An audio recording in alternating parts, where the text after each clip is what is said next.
ES Audio. From the Evening Standard in London, I'm John Weeks, and this is The Leader.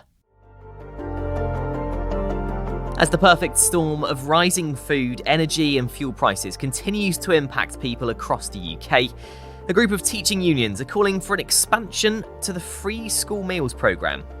Unions and organisations who said they represent 1 million school staff have sent a letter to Chancellor Rishi Sunak and Education Secretary Nadhim Zahawi asking for an urgent expansion of the scheme. It's as figures from the Office for National Statistics show the lowest priced items at UK supermarkets went up by around 6 or 7% in the year to April. The biggest rise was dried pasta, going up by 50%, followed by crisps, bread and beef mince.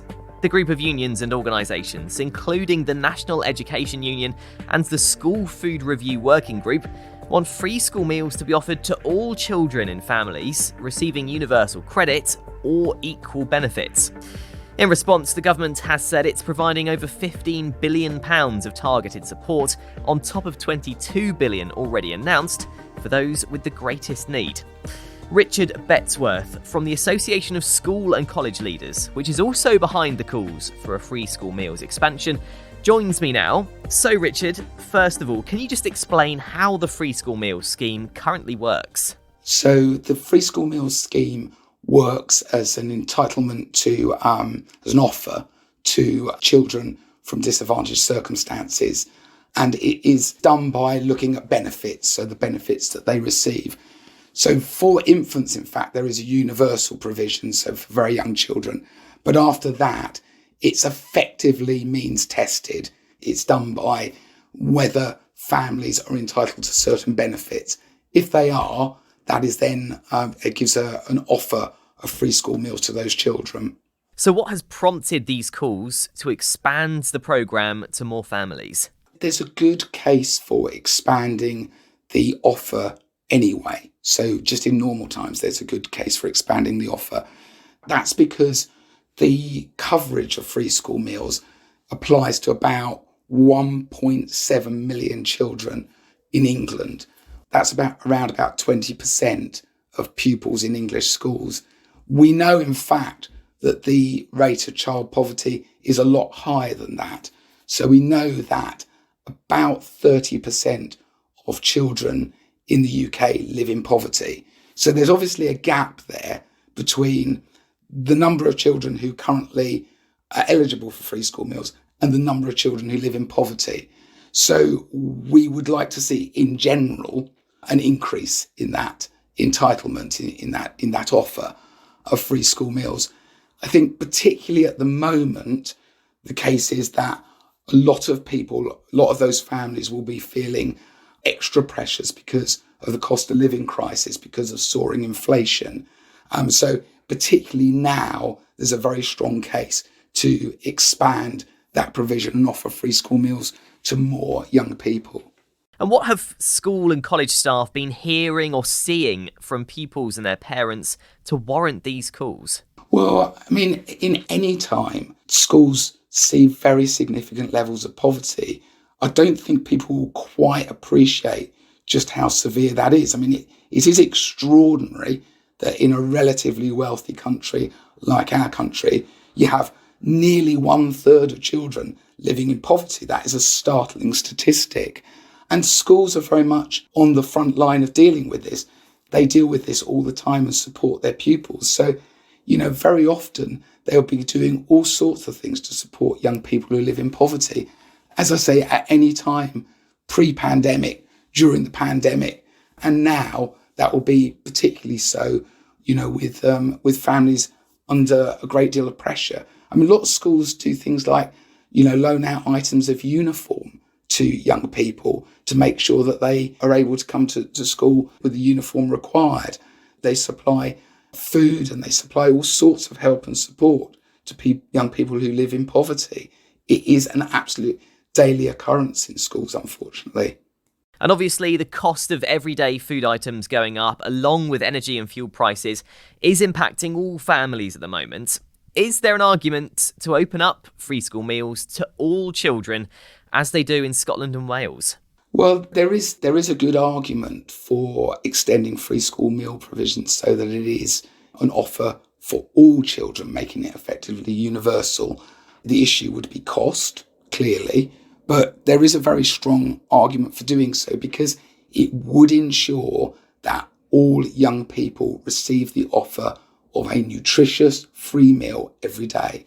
And the argument for that would be not only in terms of health, which is obviously very important, but also in terms of education, because that means that every child in your class has had a nutritious meal. If children are hungry, then they're not in a fit state to learn. So there's a very strong argument for doing that, certainly.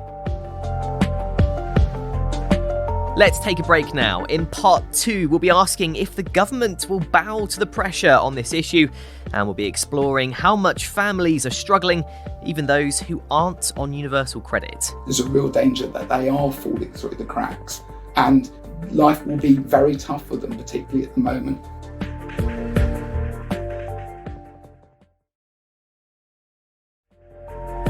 Welcome back. Now, this year we have seen the government appear to bow to pressure over the energy price windfall tax. Do you think they might act similarly on these calls as well? I would really hope that they would do that. I think this is actually a fairly modest call that we're asking for here. So what we're specifically asking for is, in this instance, is an extension to bring in all children whose families qualify for universal credit. At the moment, there's a threshold, which means that if you have above a certain amount of net income, you don't qualify for free school meals. So what we're saying is expand this to all families that are on universal credit. Now, the cost to the Treasury of doing that would, we estimate, be about £670 million per year. £670 million sounds like a lot of money. In terms of national budgets, that really isn't a huge amount of money. And just think of the massive amount of benefit it would give to those young people and to their families. And the government response so far is that they are offering billions of pounds in targeted support for struggling families. Is that enough? Well, we would say not. I mean, this is absolutely at the heart of our society, isn't it?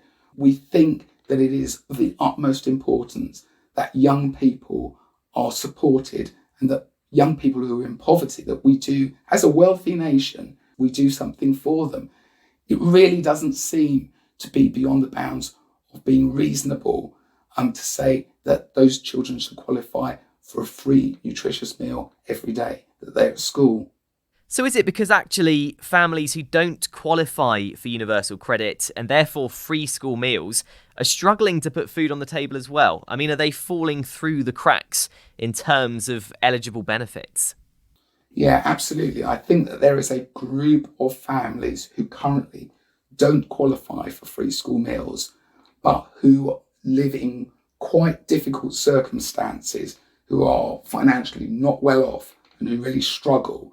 And those families at the moment really aren't catered for by the free school meals system. So just as you say, there's a real danger that they are falling through the cracks. And life will be very tough for them, particularly at the moment, as with all of us, all of our bills are increasing, our energy costs are increasing, our food costs are increasing. And those families are the families who will need support. That support through the free school meals provision is currently not available to them. And there is the argument too that if we can help children with these school meals now, we're very much improving their prospects and ultimately investing in our future. Do you agree with that? Yeah, absolutely. Because, as I've said, this is one, very important in terms of health and nutrition, in ensuring that young people are healthy and having a nutritious diet. It's also educationally really important because children just are not going to be in a fit state to learn if they are hungry and if they're not having the right nutrition. So there's a very strong educational reason for expanding the offer of free school meals to a wider group of pupils, because we need children to be in class, ready to learn without lots of other problems going on in their lives. And that, in the end, will help us to improve the educational attainment and the life chances of those young people. This really is, in terms of the ask from government, this is really quite modest, in the national picture, in the scale of national budgets.